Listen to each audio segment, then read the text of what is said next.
I'm already coming up with lyrics. I'm like, right? Fuck it. Let's just do a freestyle. Either freestyle or you write something. We'll probably sit and put the ego in remission.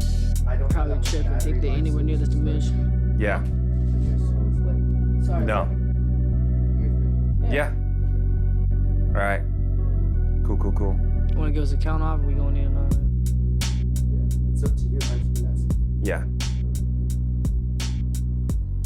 All right. Cool. All right. Well, hi everyone. My name's Emmanuel. This is Nathan Hewitt. This is episode 1 of the Project 47 B podcast. Happy to be here. Thank you. Yeah. And welcome to everybody who's listening as well. Yeah. Thanks for having us. Seriously. I mean, thanks for having us. Like we're at Nathan's pad right now, about to do this interview. Yep. I'm sorry about the dishes, man. It's all good. Yeah, but anyway, let's just start off by if you could just like introduce yourself. Well, I'm a simple guy. I was born in Omaha, Nebraska, corn-fed. Go Huskers. I've always, I never always thought that I was gonna be doing art. It was mainly like sports for me. Yeah. Because I grew up doing short track speed skating on ice, and that was an adventure that simultaneously became catalyst for what I want to do and why I do it. Right. But eventually, I found myself out here in LA, and that's the route I took, and I've been very fortunate and blessed to be able to produce and shoot and write and get the opportunity to do what I love, which is make films. So, thank you for having me on the podcast. Yeah. No, thanks for being here. And that's actually right. That actually ties into what I was going to ask you. How is it that you got into filmmaking, or like what inspired you to get into it? You know what, man? That's a good question because honestly, like, when you're that weird kid that just loves movies, right? Like, right? When you're at Blockbuster and you're like, man, like, I cannot wait to open up this package, right? You know what I'm saying? Yeah. And then, my background was not really saturated with being involved in film or cinema or movies. Like, I was a very sensitive kid back then, bro. I wouldn't, I remember anytime, it might have been part of my I had a strict upbringing, so it might have been just, you can watch Lord of the Rings, but you can't watch Harry Potter, that kind of thing. And so I just got kind of over it. And so I would sneak out, and in the middle of my, I guess I would say my upbringing was, I would go out and watch Malcolm in the Middle, or, actually it was Malcolm in the Middle. And then it was Lemonade on my little TV, my little, you turn it on and it's got the knob and it goes, pew, one of those.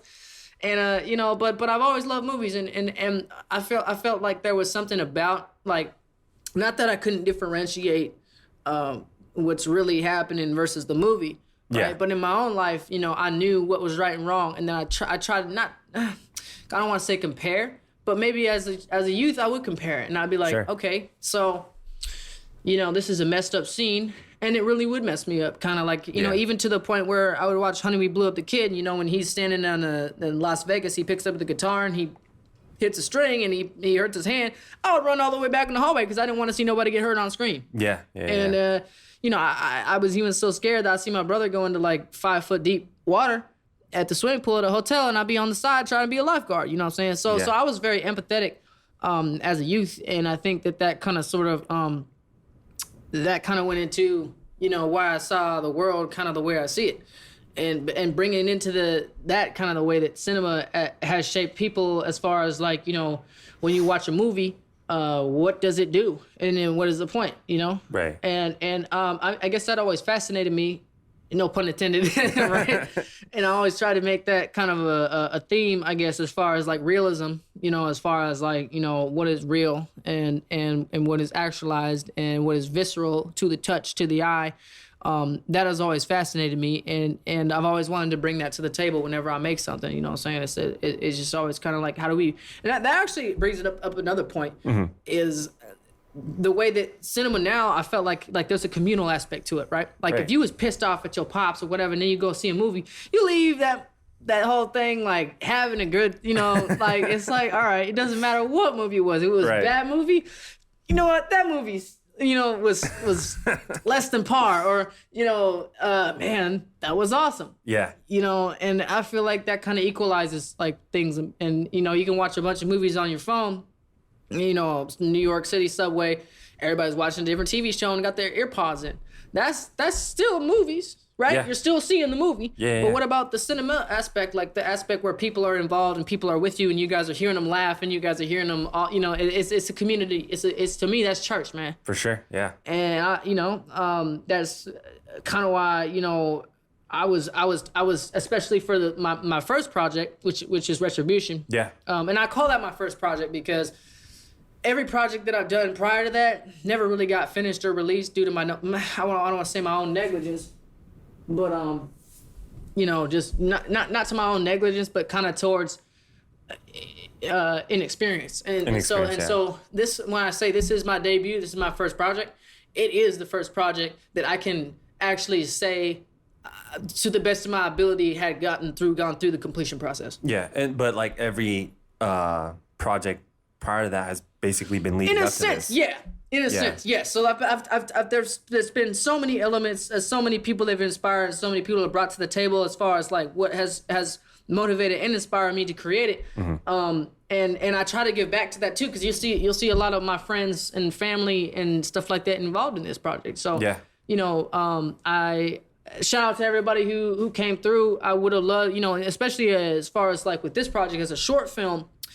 It is a short film, but it is a proof of concept as well. Yeah. And so I've always done proof of concept because I felt that if you're going to write a screenplay, you're going to do anything, it's better to like sort of like have a bigger idea, have something, not quite as much as like transmedia where you got to sell a coffee cup to this, right? Like Game of Thrones, but more like how can we make it personal so that everybody's attached to it regardless of what, commercial aspects are involved, right? And so that's kind of my ideals, as far as like the movie's gonna get done either way, but let's give people who are interested in it something they can take visually as well as the story, right? And this is how I'm gonna shoot it, because I did a project. It was around 2016, or I think. Oh, thank you. It was around 2016, 2017. It was called Black Rose. I wrote it with Joe DeCola. Shout out Joe DeCola. Shout out Cole Carter. Shout out Alejandra Lopez. Everybody that worked on the project as far as the proof of concept was concerned. We,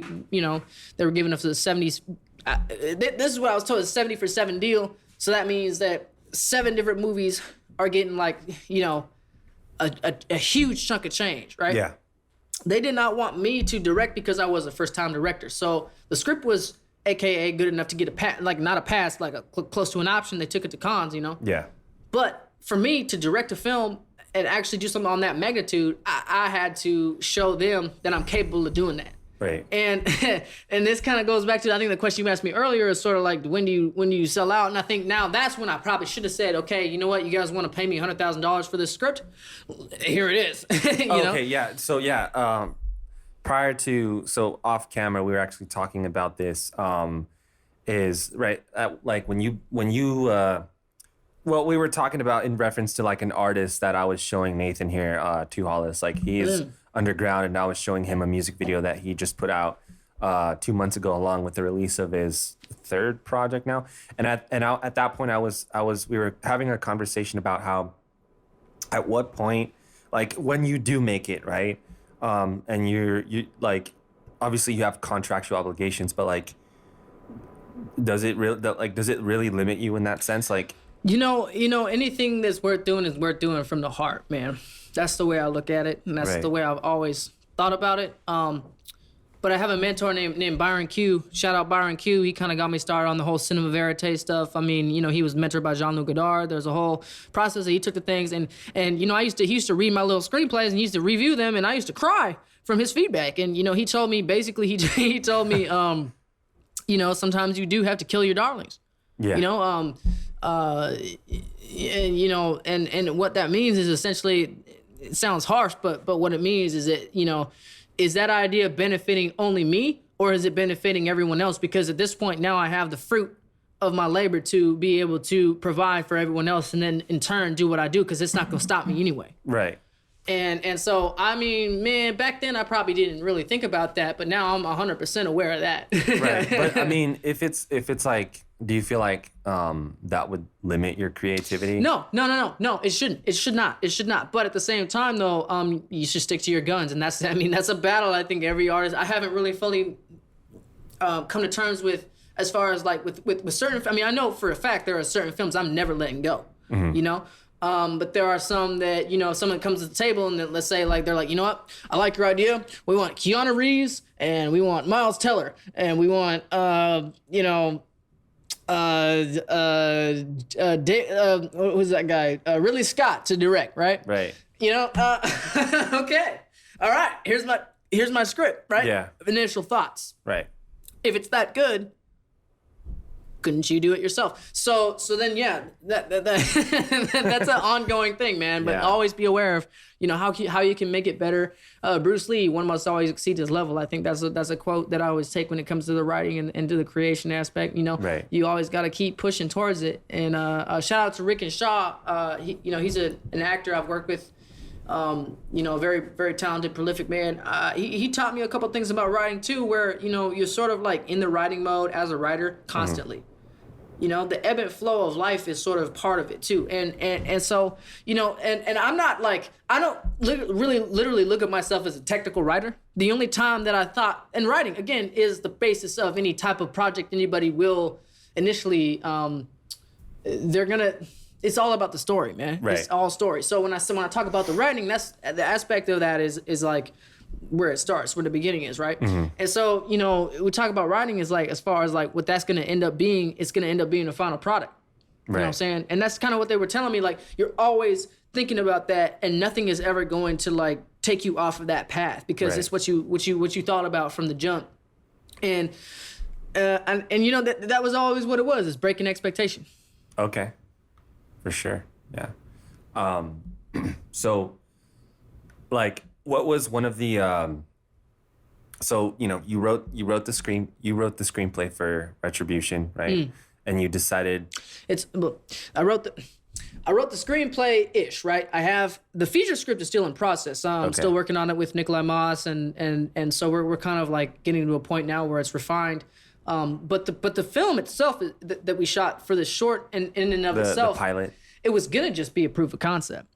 Okay. Thankfully, Nikolay was attached, and he brought in like some real heat when it comes to like, as far as teaching me what to do, as far as like, when you look at this, let's make this not just a proof of concept. Let's make this a short film we can submit to festivals, right? Right. And I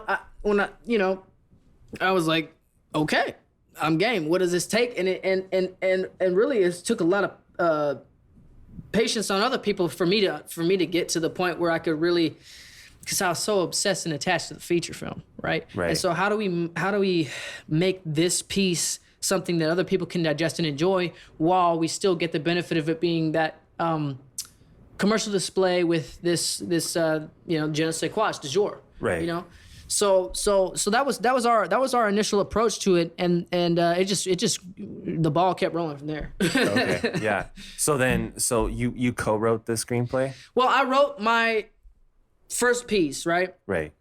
And we found that after shooting the whole entire motel scene on 35 millimeter film, shout out to the entire crew, Retribution.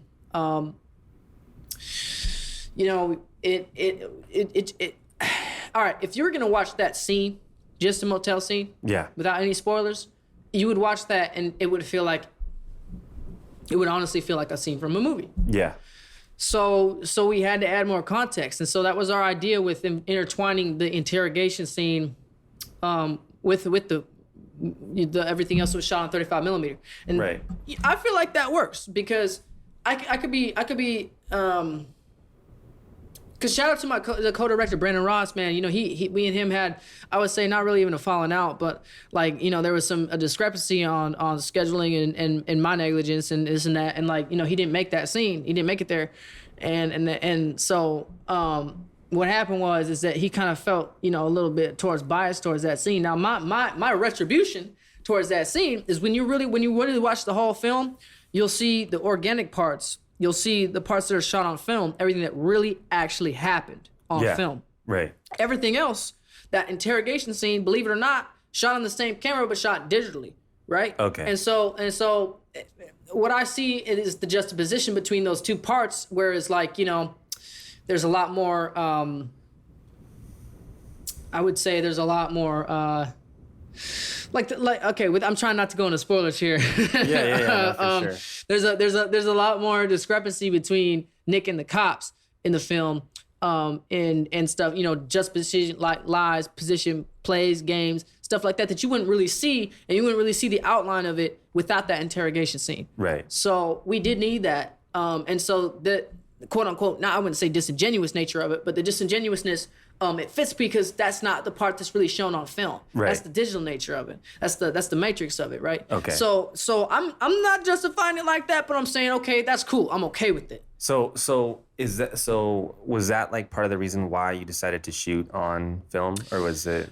We shot on film because honestly, bro, that dude Brandon, like he was like, bro, we gotta do this, like we gotta shoot on film, and I've always loved good time. I'm homies with Josh Safdie. Shout out Josh Safdie, that's the homie. You know, he's really, you know, those guys are pioneers in what I think is now like I wouldn't say the dying age of cinema, but it's like we get kind of left out when we talk about like 7.1 Dolby Atmos and like what all this means, right? Really, like, like they really, that's not something that you can really put. I mean, you could. I feel like all that stuff makes a difference, man. Right? Yeah. As far as cinema is concerned, they're still putting it out there, and I was like, you know, I believe in that. So if I'm gonna do this, I'm gonna do that, and I'm gonna do what I believe in, and I'm gonna make sure that everything really fit the standard of what I feel like is the highest standard. Yeah. And I couldn't believe that we would have gotten to that point, you know. Yeah. It was a blessing, and everybody involved really killed it, man, for real. Yeah. It must. Yeah. I mean, from what you know, we had like a conversation off camera, right? You were telling me that was the film, you know, was shot to 35 millimeter, but restored to 4K, right? Yeah, we shot on 35. Shout out to my DP, Griffin Voth, man. He's ASC nominated. He's one of the best cinematographers. I honestly loved working with him, man. Dude pulled up. This is how real the dude is, man. I had a barbecue about 2 or 3 weeks ago, maybe even a month ago, something like that. And he just pulled up, and we were just shooting a video, me and Chris, and we were just messing around. We had the homie Christian, shout out Christian DeSilvo.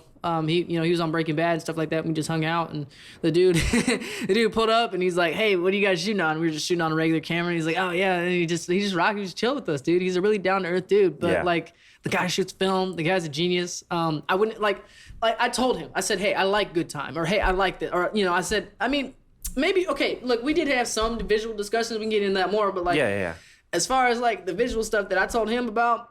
It wasn't really a whole lot of things I had to tell him, which, I mean, that's a chance in and of itself. It's like, I don't have to tell him, he already knows. And then when we actually saw the footage, he overstood the message. Yeah. He understood the assignment. Yeah. You know what I'm saying?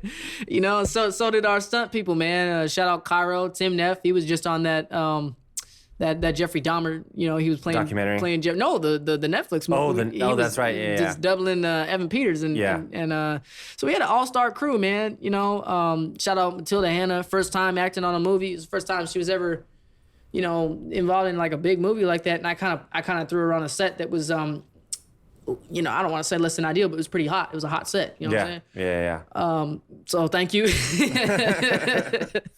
For sure. Yeah, man. Thank you, John Toon.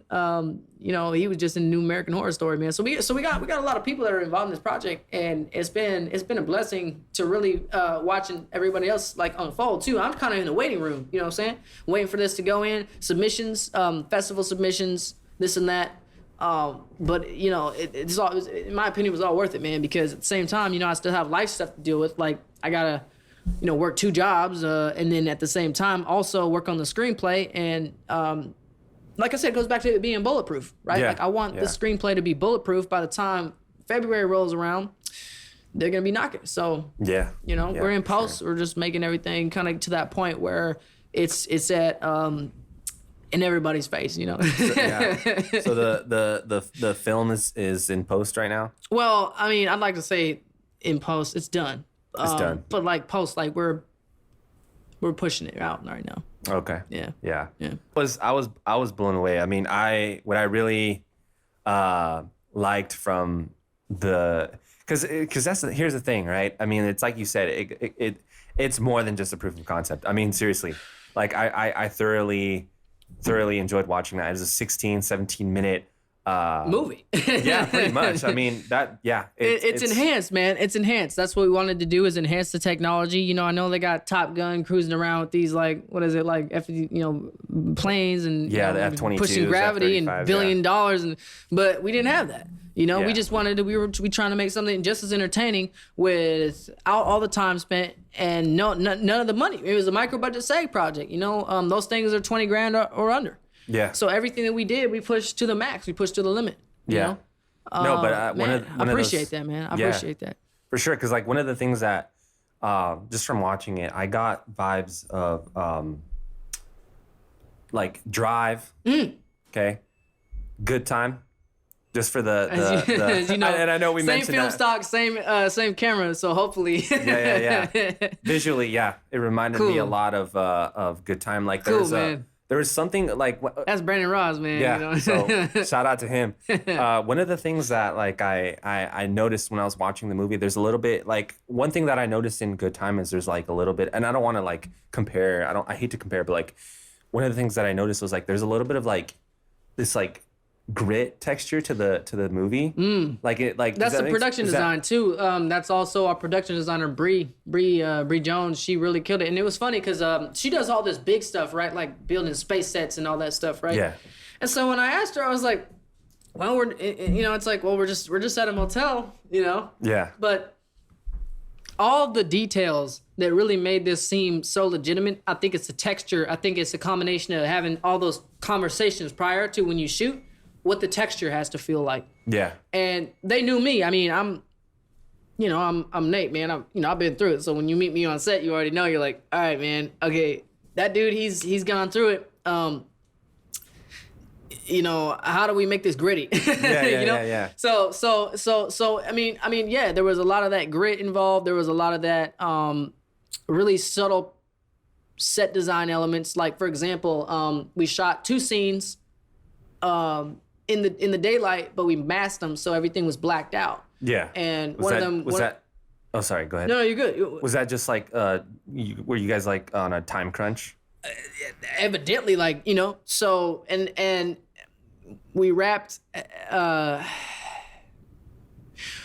was a miracle, man. Yeah. So just to even say, like, so like, let me put it to you like this. Sure. Okay, so we're on the 2nd floor of the hotel, and I have my stunt people, because we're shooting a scene with the people falling down the stairs the same night.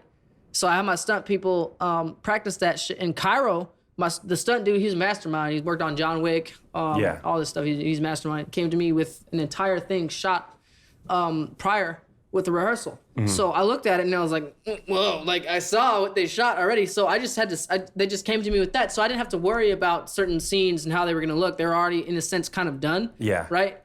So we were shooting a lot of things simultaneously, man. Okay. Yeah. Like sure. we would have everybody prepping in another room, wardrobe, everything getting ready by the, and they're beyond ready. So by that time we can transition the rooms and stuff like that. Because we had 2 rooms. Both of them were on top, and I think it was like the room we weren't shooting in, because we had 2 rooms in the film. So if the room we weren't shooting in, we would put everything inside that, and then we had one other extra room for like guests, cast and stuff like that. So we would have the 2 rooms would be simultaneously switched based on what we needed to do, and so the scene we're shooting in the daytime on the top floor, it was blacked out, and we're shooting in black light. Yeah. I wish I could give the specifics, man. I don't know all the specifics. But it felt like we were shooting it damn near in space. And that was the scene I think everybody started to really get to it because, shout out to Anthony Gaeta. He plays Sal, who is a really scary motherfucker in this movie. Oh, man. yeah, he's the and that's sorry, go ahead. No, man. Look, I mean, I'm already knowing, man. The dude is a brilliant genius, man. I wonder, because, you always have to wonder whose method and who's, just give them space and respect and all that. And right.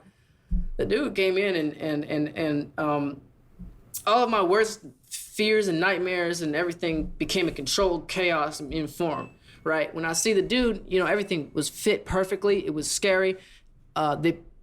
They turned on the music, and I think at that point, like, people hadn't really known who the director was or who I was or anything really. Yeah. We turned on the music. Shout out to David Luck of Part Time. Turned it on, and Lord have mercy, this scene came to life, and that's when everybody was like, okay, this is some Scarface, Reservoir Dogs, like, you know, Hostel, like everything just came to life, and then they were like, no, never mind, that's Nathan Hewitt right there. You know, and that's when it kind of like became something, bro. It was like at that scene, when everybody was, and that's actually one of the most disturbing scenes in the movie. That kind of leads into like the question I was gonna ask, or what I was gonna say. Like that, unsurprisingly enough, happens to be one of my my favorite scenes. Yes, bro, and mine too. And the Hertz Donuts scene. Shout out to Hertz Donuts, man. Like, you know, it's. I think that there's something about that scene that feels gratifying, right? Because we like, everybody wants to see something bad happen, right? Or something like gruesome or whatever, and we give them that, right? But you know what? The bad guy doesn't win at the end. No. You know, he doesn't win. And so a lot of times you see like shit like that happen in movies, and it's like, oh, well, the guy, dude, I'll tell you the reason why I think that scene works so well is because we had so much technical aspects involved prior to that. So we did a bunch of shot listing and scheduling the shot listing, and then we practiced the scene in a stunt room, a stunt rehearsal prior. Even though it's like a guy falling in a chair, whatever, like and I'll tell you what, we cut on a rollout.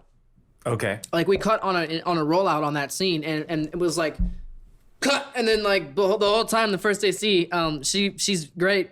Caitlin, she was basically like, because at first she was like, well, this guy's an amateur, and yeah, it's my first time, right? So so when we did it, I was shocked at my own ability to even pull that off, because there was so many technical aspects, and I think Nick actually congratulated me after. He's like, dude, we did. I was like, yeah, we kind of, and just seeing it after it's done, with complete sound design. I mean, we had an amazing sound design team, 424 Post. Those guys are awesome, man. They really just, they've done work on, you know, Venom, Hardcore Henry, all this stuff. And oh wow. And yeah, and they and Stranger Things and stuff like that. So they really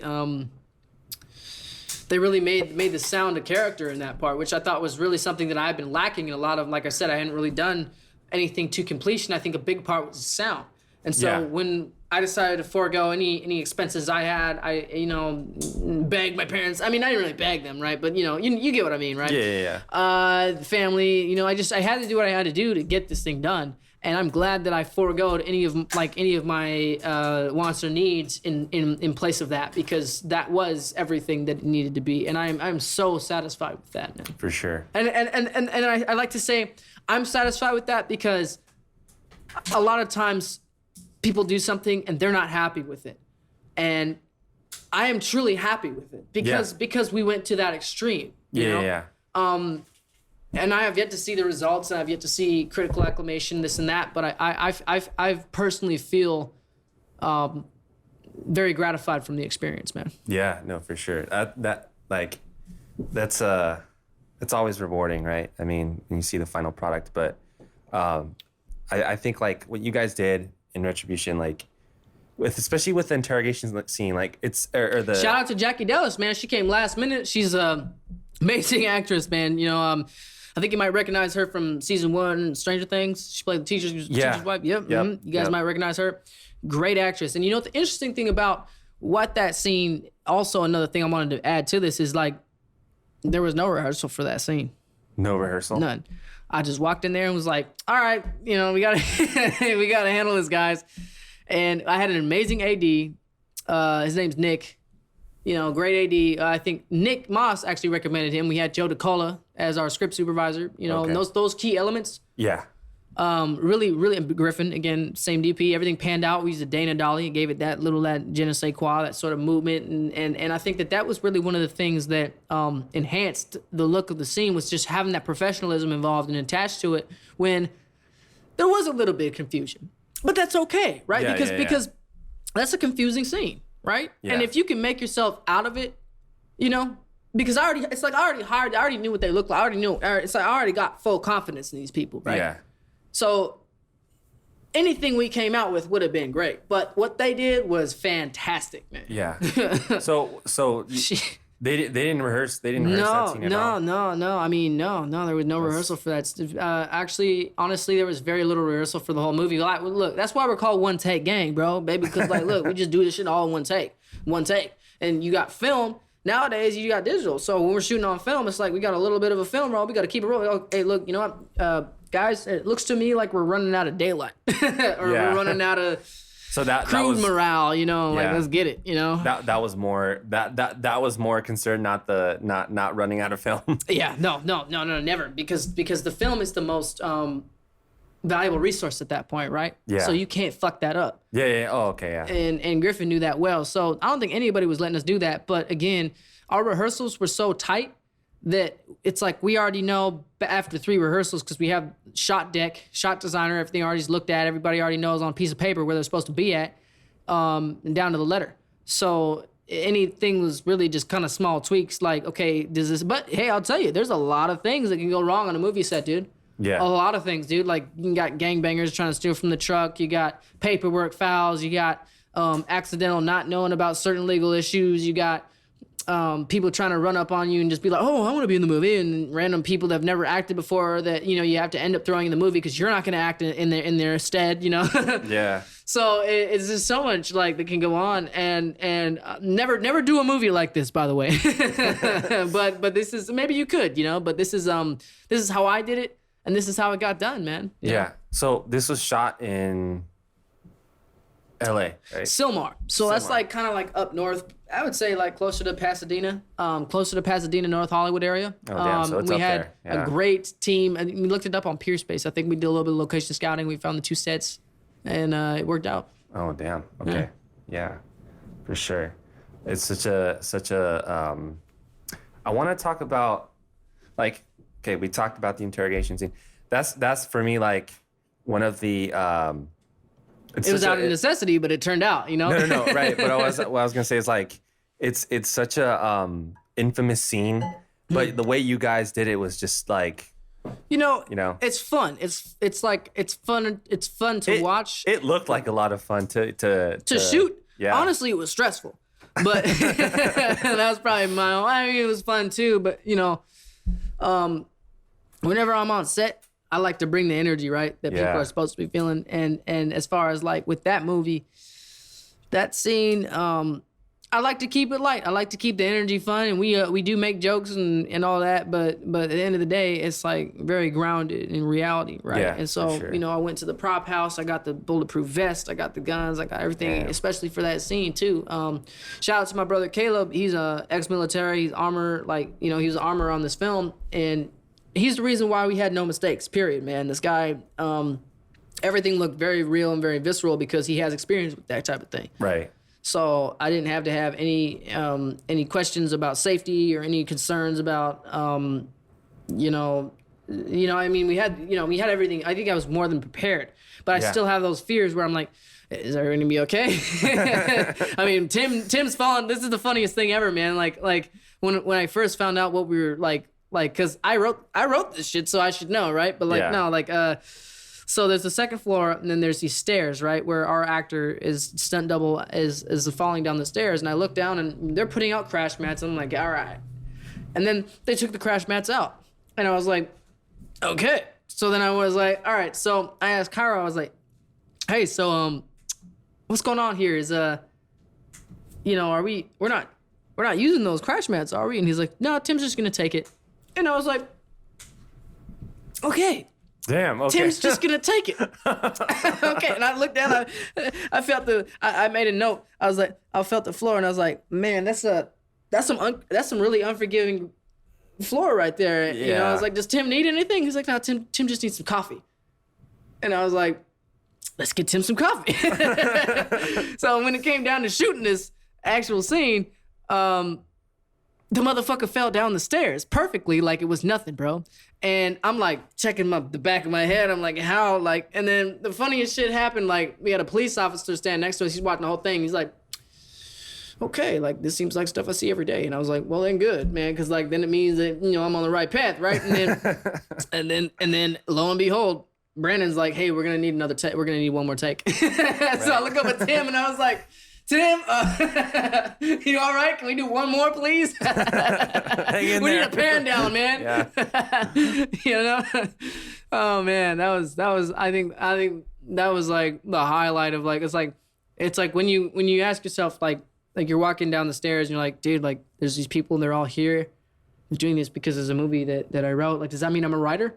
Yeah. I mean, I'm a director. Yeah. The second that and that goes for every project you do. The second that you're doing that, the second that you decide to write a script, it could be with anybody, do anything. And the second you stand there and you see actors and people like doing the process is like, it's like, then you're like, okay, this is me. I can do this. Yeah, no, for sure. That is 100%. You can't let anybody take that away. And it goes for everything, every aspect, dude. Music, sure. everything, dude. Like that's how it goes, man. Yeah. Trust me. Trust me, I'm not a doctor. One of the things that I also stood out to me is it sounds weird, but the lighting. I really, really dig the lighting in this movie. And particularly the scene, and I'm not gonna like spoil anything. I don't want to spoil anything. No. But like the scene in the lobby, the vending. That's our production designer again. Like the subtleties, that blue light around the vending machine was her choice. She was, and I really didn't even ask her to do that. It was like I said. Remember how they just innately know, no pun intended, like kind of what you're looking for. Yeah. So I was like, and then I looked, I was like. that was in the daytime too. We shot that scene in the day. Oh, okay. Blacked it all out. But I'll show you the behind the scenes. Blacked out. Yeah, no. I remember when you showed me the behind the scenes. That's Bree Jones, everybody. She just came in and just like she was very low key and at the end of the day, it's like, I think there's a longer cut and I'll show you a director's cut or they'll show you the where everything, And shout out to John Toon. I'm gonna say this, if y'all really want to see the whole entire Hertz donut scene, go on John Toon's IMDb and watch his demo reel because it's on there and that motherfucker won't take it off. So if y'all want to see this shit, go ahead, go on there and look at it. All right, for sure. Yeah, man. Shout out John Toon. Oh man.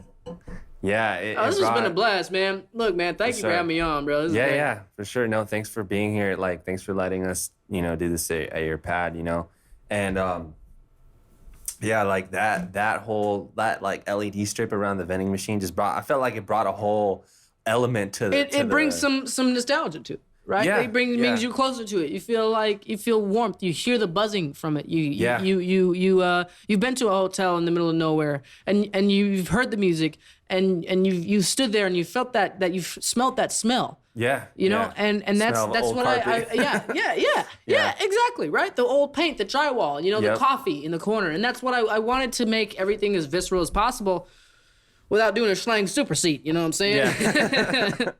But it for sure, it was like very raw. It gave me like, I don't know. It was, I'm a sucker for anything like cyberpunk. Does that make sense? Yeah, well, that's called, and honestly, bro, are you you're familiar with the genre of Neo-Noir?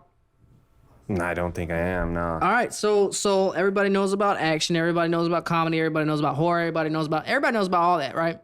There is a genre, and it is called Neo-Noir. Oh, yeah, I'm sorry, Now, Neo-Noir, I feel like I resonated with that the most because older movies like Taxi Driver or The Samurai or Thief, Michael Mann, anything really that's all Neo-Noir. Yeah.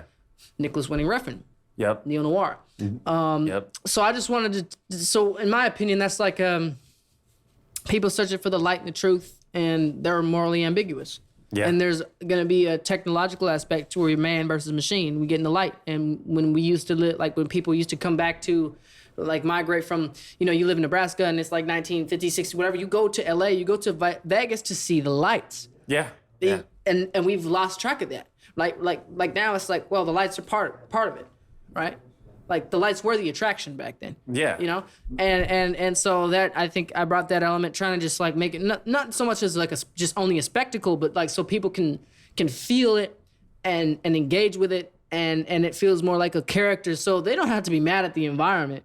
You know, they don't got to be mad at nobody but themselves for watching and seeing all that. Yeah, for sure. And that's another thing. Like the color palette of the film can definitely enhance that, right? Like, I mean, you know what? I don't know why I said I didn't know what neo-noir was earlier. I do. Well, because here's the thing, right? Like, it's a very weird description because that's my understanding of neo-noir. Yeah. It could be it varies from everyone has a different like understanding of what neo-noir is. But when I think of neo-noir, I think of like one of my favorite sci-fi movies. A lot of people will agree, or a lot of people will say, "Oh, Star Wars." My favorite 80s sci-fi movie, Blade Runner. Blade Runner. Yep. Blade Runner. I was gonna say it, man. The original Blade Runner, directed by Ridley Scott. Blade Runner 2049 was cool, but for the technical the original, aspects, man, no. Yeah, you but can't. You can't. Oh man, Harrison Ford, like that's like you keep that movie. That's classic. That's something that is very near and dear to me, man. Blade Runner, it was revolutionary. Yeah, any possible commentary on that? No, or commentary? I mean, or, yes. I mean scale. Lighting wise, energy wise.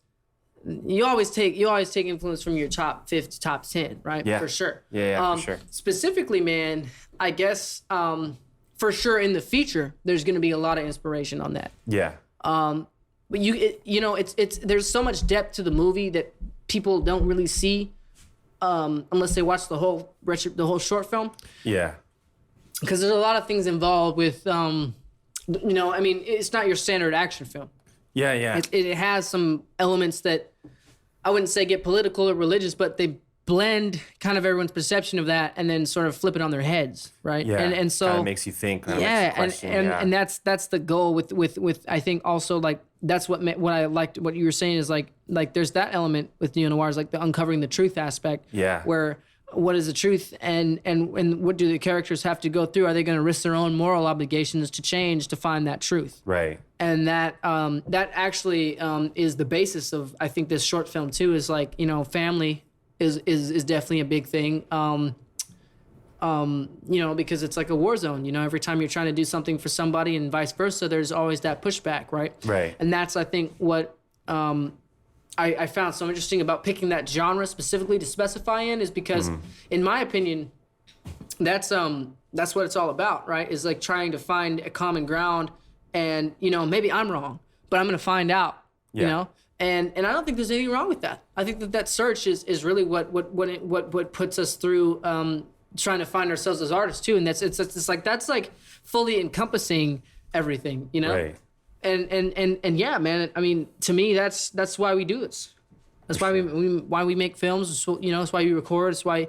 And shout out to Emmanuel and Project 47 because everything that I'm doing, from now on, he's gonna be the sound guy on every project. Yeah. So shout out to all that. shout out, shout me out. Yeah. Yeah. Yeah. No, for sure, man. I appreciate that. That kind of leads. That kind of. Encapsulates it. Yeah. Yeah, for sure. It kind of leads me to the next question where I want to talk about the sound design. Oh, okay. That's something that, we'll probably have to have a whole other conversation about, but I'll answer every question. Like for me, Sure. I was never like, sometimes I wonder if I'm tone deaf. No, not even, but like sound, like I didn't understand until I sat down in the chair and Jeremy and Rob were mixing the fuck out of this shit, and I could feel it in my chair. Oh, really? That's when I knew. I was like, okay, so now there's a whole other element to sound that I was kind of, you can watch the movie 1,000 times and really picture songs and pictures in your head, but quite frankly, it's up to the people that really, really specialize in that to really make it happen. Yeah, and one of the things that like I always tell people is like, I mean, as someone who's like, trying to be, I want to be an audio engineer. I want to be, I do a little bit of like boom operating, right? I run my own gear. That's one of the things that I really pay attention to when I watch a movie, right? A lot, and maybe it's because it's due to the fact that like, I think for like the average person, people kind of just expect good sound. When they watch a movie, they expect and directors expect good sound. Like we are, like, you know, it's like that's like it's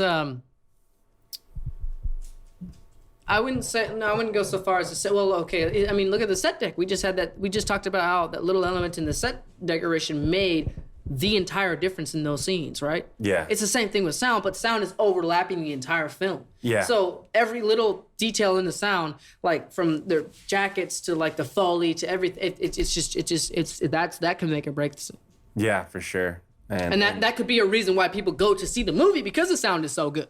Yeah, no, for sure. Because my whole thing is you can get away. I think you can get away with the movie. Hey, what's up, Noah?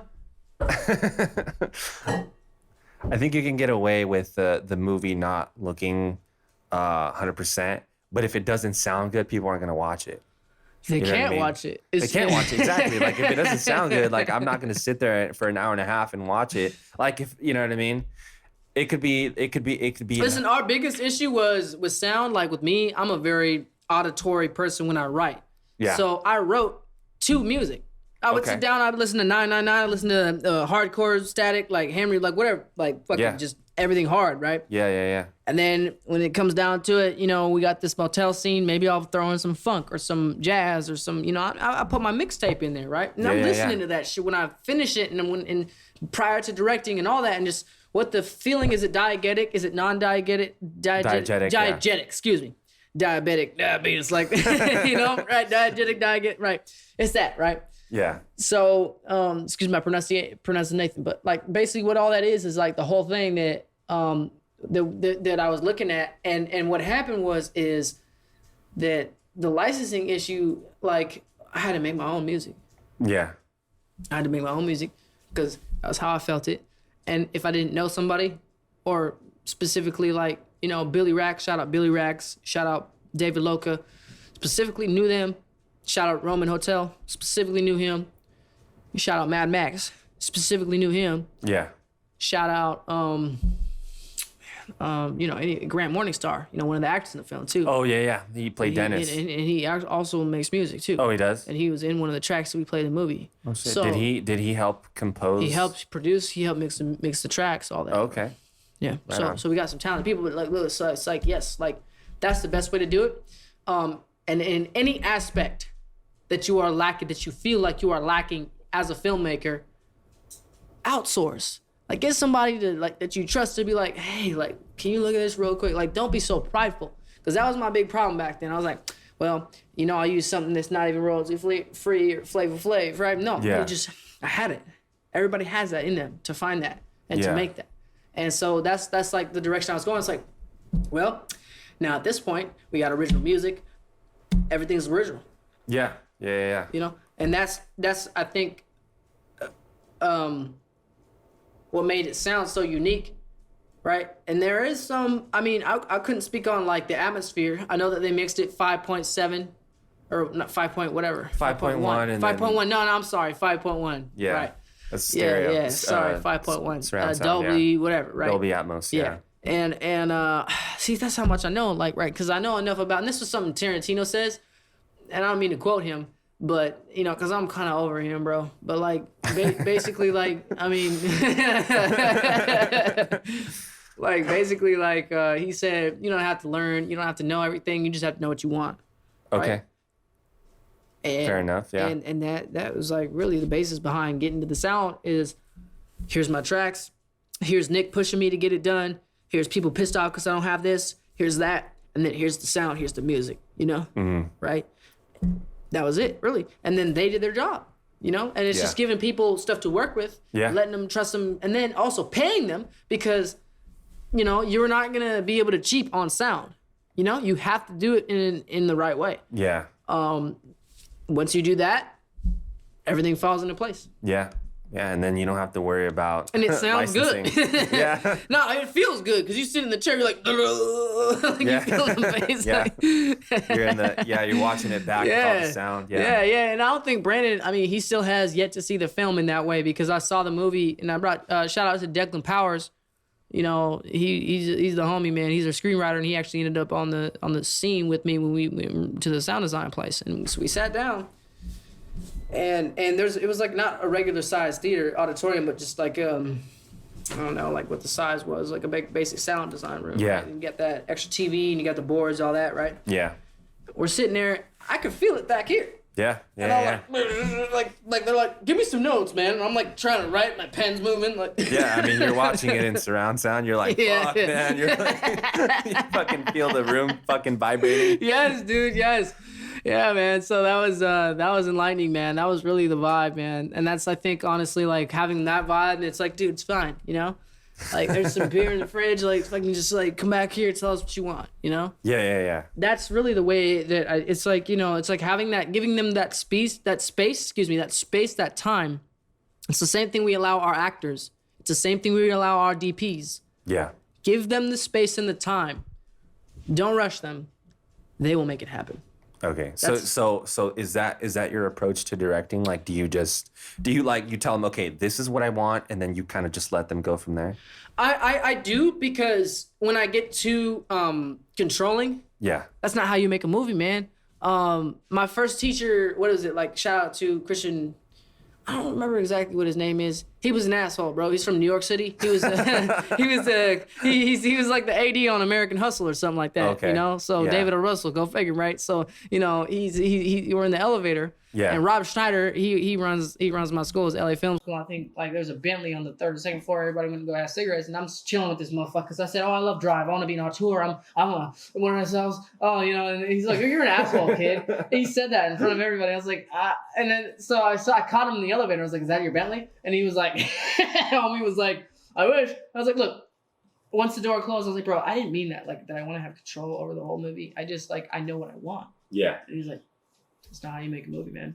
You owe it to yourself. And so after that, I was like, okay, so you can still have that attitude, but you don't got to be that dude. Yeah. Right. And then, so, you know, I think that was huge, right? Because there's a lot of people that run around like, oh, I want this, I want that, I'm going to do this. Like, dude, just like sometimes maybe that collaboration aspect is what drives the project to be what it is. Okay. So I'm already knowing that. I'm like, I'm not missing out on anybody's anything, bro. I'm sitting here and I'm watching, I'm learning. Because I have so much to learn. But at the same time, try doing this shit without me. No, I'm just, you know, so it's that balance, right? It's just balance. You just stay up and you get it. Yeah. Sure. It's not easy. And that's like film school right there. Yeah. No, I think that's kind of cool. Like, I think that's a pretty cool approach to you know, directing, because like I know oftentimes, like, you know, thank you. Yeah. Some people will call me an asshole. I think that's pretty cool. I mean, like you give the actors, you know, the script, and they go. I come down hard on them too. I'm sure you have to, right? I'm sure at times you have to, right? Just to keep them in line, right? Hey, man, like pull them aside and tell them, like, hey, this isn't. I want it. Well, I've never had any problems with my actors' performances. It's mainly like, do they understand me as a person? Right? Okay. Or do they watch me freaking out, and do they get weirded out by that? You know? I'm freaking out about something totally different. Yeah. Like, you know, you may see me freaking out on set about like everything in general, but dude, you didn't know somebody tried to rob the fucking truck back there and that my homie had to get his Glock out and press him. You didn't know that. I'm not gonna tell you, because that's just how it goes when there's security on a close to $1 million set anywhere, you know. But you know, but it's like those tiny little things. Real professionals get that, right? Yeah. And so they don't bug them. But when I like to work with people that that aren't necessarily like haven't dealt with that kind of thing necessarily, like the stress and the pressure. Yeah. Because shout out to Thomas Tillotson, man. He was the first person that I ever shot a movie with on my first little cameraman, and he acted in this film, and it kind of came back full circle because he's my neighbor. He's also, you know, lead singer for bands and all that. Shout out Draws for Loss. Mm-hmm. You know, he's, you know, works at Force Horseman, Case Raw Law Beach. He's King Karaoke, man. Homie was smoking weed on set. Homie was like, hey, what's up? Where's the next setup? You know? Had the realest performance. Yeah. You know, and this is what I learned, bro, is after going through all that stress, basically you find out that this is what you're meant to do. And you know, we went to the hotel after, I think it was like the second day, and I was with John Toon and Damian. He plays the motel clerk.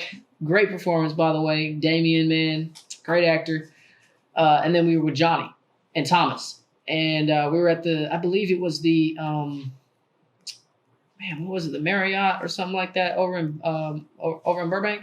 Yeah. And dude, we were chilling there, and we were acting a fool because we were high on life. After we just shot that whole entire scene at like 2 a.m., we get back there, and guess who we see at the hotel? Who? Anthony Mackie. Oh, really? And the dude looked at us like, who are these clowns? And like, we're just like, we're just like drunk off life. We're like, hey, like, let's get some beers, dude. You know what the funniest shit? Like, before, like, we even shot, Johnny's like, he looks at me, he's like, dude, and this is like the first time I met Johnny, because, or, you know, I've known him, like, we talked on Instagram for years, whatever, and like, we're gonna make this happen, we're gonna do this. Fucking pick him up from the airport. It's like we never, it's like there was, you know, it's like we've known each other for years. Yeah. And Johnny, we go to the motel, and two funny things happen. Like, first thing Johnny does is like, dude, I'm gonna make you work out so hard you throw up before you shoot this movie. And I did. I worked out. I threw up. Yeah. and then it was great. And then like we were acting and we were going through the scenes, right? Johnny, I think like one of our ADs like dropped the ball on a call sheet, so Johnny had to do the call sheet that night. You know, and we're going over lines, and we had a like our room like had like a door, so technically if we were sharing rooms, the person on the other side, like we could open it, but we didn't, like, because it was locked, right? Yeah. So whoever was in there, like we were going over lines, and Johnny's like talking all his shit, being like, he's like, open the fucking, you know, he's talking, he's open the door, you know, he's doing his thing, right? And dude, we hear somebody like knock on the door, they're like, shut the fuck up. And then like Johnny's like from New York, he's like, dude, this is Hollywood. And the guy on the other side's like, no, this is fucking Burbank. Yeah. So like that kind of shit makes me want to do this shit, man. For yeah, real. yeah. No, sounds like you had a lot of fun on set. Oh, we did, man. It wasn't all crime and drama. Yeah. Even though it was a crime drama. Yeah. That might be too real for the podcast, but no, it's all good. Okay, so you got like 5 minutes. Shit, ask away, man. Anything you want to ask, I'm here, man. Yeah. I'm, you know, hopefully I answered everything appropriately. Yeah, we got like, you know, just under 4 minutes. Anything else you want to let people know? Any upcoming projects? You know what? We got something coming up here. I'm acting in it. Manuel's doing the sound. Christian from Breaking Bad, he's in it also. We got, I would say, probably five projects under our niggas' belt that we're pushing towards with some more features, man. So just stay tuned. I mean, going into specifics, I would say, you know, the feature, everything else, stay tuned for Retribution, because, you know, everybody's going to be on board on that. And you know, I just feel blessed to be able to be involved in it. And I mean, it's a rush doing this, you know. And I just want to share that rush with other people, man, because I used to train for the Olympics. I was a speed skater for about 12 years, and that's fast. You know, you live life fast. You make fast decisions. You know, I did Miles Teller's cousin for like 6 months. That was too fast, you know? Like, just don't do anything too fast. Take it easy. You know? Take it easy. That would be my advice. You know, just take it easy, and I'll catch everybody on the flip. For sure. Yeah. All right. Thank you, everybody. This is Nathan. It's been a pleasure, man. Yeah. Project 47, man. You know what? You guys stay tuned. Literally stay tuned, because we got some hot shit cooking. Enigma Productions, Black Closet. Shout out Project 47. Shout out Nick Ma. Shout out everybody. I shout out on this whole thing. Everybody, let's go. All right. Cool.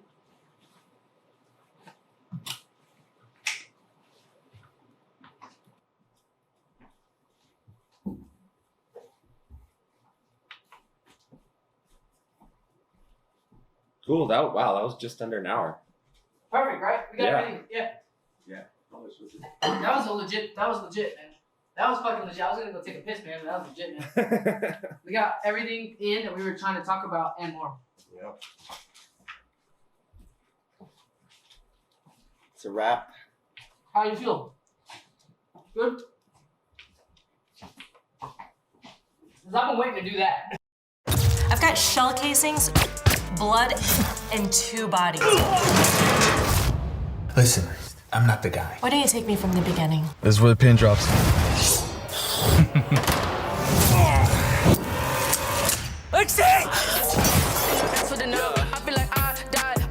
Get in there, take the picture, and go.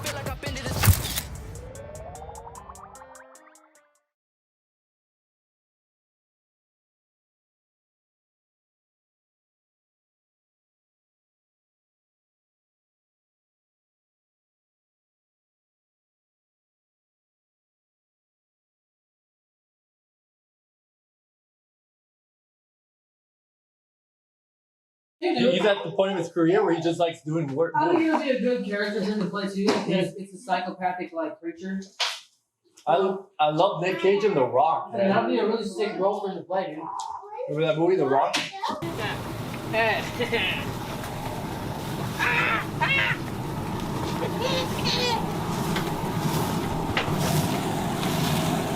with the burgers. Let the burgers cook. Back. Pull up with the heat, Griffin. Pull up with the heat. Backtrack. He's pulling. He's I gotta get out of here. It's too hot. It's too hot in the kitchen right now. Wait. Wait. Boom. Got it. I told you I would get it. Swap the dragons for the popcorn. We got everything. And some of these might be done though. Some of them are done. Because I'm at the grill, so I know that some of the hamburgers and hot dogs are done. Because I'm the person at the grill and I'm holding the tom. So that means I know exactly what temperature that these need to be done at. And I know exactly where and how to position these so that there is no fire and that there is no outside flame causing any type of destruction in the environment, engaging in some type of federal government or any type of fire extinguishers or anything coming inside of bothering the barbecue. And then you gotta cut to like me on fire.